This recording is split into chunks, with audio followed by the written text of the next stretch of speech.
जैसे जैसे नीट का एग्ज़ाम पास आ रहा है हमारा टेस्ट देना उतना ही इम्पॉर्टेंट होता जा रहा है। एंड क्या क्या चीज़ें ऐसी होनी चाहिए जिससे तुम अपने मार्क्स को बढ़ा सकते हो, जैसे कि मैंने बढ़ाए।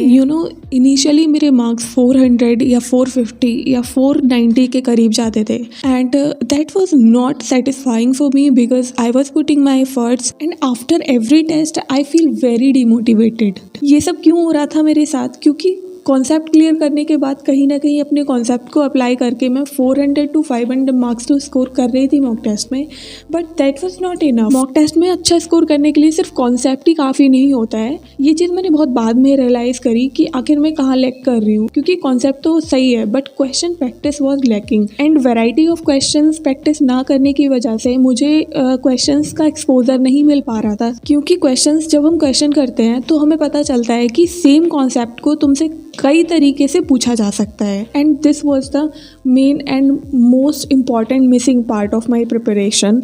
आफ्टर स्ट्रगलिंग अ लॉट मैंने ये फाइंड आउट किया कि मेरे अंदर कहाँ कमी है, मैं क्या गलत कर रही हूँ जिससे मेरे मार्क्स कट रहे हैं। तो चलो ये तो बात हो गई मेरी कि मैंने कहाँ कहाँ कमी करी है। अगर तुम लोगों के मार्क्स कम आ रहे हैं तो 2-3 चीज़ों का ध्यान रखो बस। If you are a dropper और फ्रेशर, नो मैटर व्हाट, तुम लोग को 4 पॉइंटर्स मैं देती हूँ जो कि कम्प्लीटली मेरे एक्सपीरियंस पर बेस्ड हैं। Number 1, not revising properly before mock test. Classes लेने के बाद, अपने नोट्स बनाने के बाद हम उन नोट्स को दोबारा पलट कर नहीं देखते एंड ये ज़्यादातर स्टूडेंट्स की कहानी है एंड ये बहुत बड़ा रीज़न होता है कि हमारे मॉक टेस्ट में मार्क्स कम आ रहे हैं, क्योंकि धीरे धीरे हमने जो भी पढ़ा है उसको हम भूलने लगते हैं। इसीलिए मॉक टेस्ट से पहले जो भी हमने पढ़ा है उसको ब्रीफ रिवीजन देना बहुत इंपॉर्टेंट हो जाता है।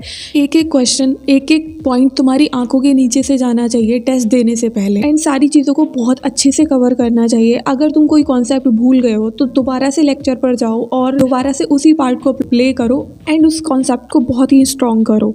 Number 2, practicing questions. This is the most important step of your preparation. Practicing good amount of questions is very necessary. पहले मैं सोचती थी कि यार रिवीजन के टाइम जो नोट्स में मेरे क्वेश्चन दे रखे हैं मैंने उससे क्वेश्चन प्रैक्टिस कर तो ली, दैट्स इनफ। बट नहीं, अगर तुम्हारे मॉक टेस्ट में मार्क्स नहीं आ रहे हैं तो तुम्हारा क्वेश्चन प्रैक्टिस करना बहुत इंपॉर्टेंट हो जाता है other than your notes. Question practice करते टाइम तुम्हें एक चीज़ ध्यान रखनी है कि जो भी क्वेश्चंस हो वो रिलेवेंट हो, एनसीईआरटी पर बेस्ड हो। Point number 3, recap. 3-4 दिन से तुम जो भी सिलेबस रिवाइज कर रहे हो उसको मॉक टेस्ट देने से पहले 2 या 3 घंटे के अंदर कंसोलिडेट करो, सारी चीज़ों को समराइज करो। This step is like cherry on the top. Personally ये मेरी हैबिट है और ये सच में बहुत ही अमेजिंग हैबिट है, इससे मुझे बहुत फायदा होता है। Number 4, give a mock test in exam like manner. तुम्हें अपने मॉक टेस्ट को बिल्कुल रियल नीट की तरह देना है। घर के किसी कॉर्नर में एकदम शांत जगह जाकर बैठ जाओ, OMR और अपना पानी की बोतल लेकर, और वहाँ पर बैठकर मॉक टेस्ट दो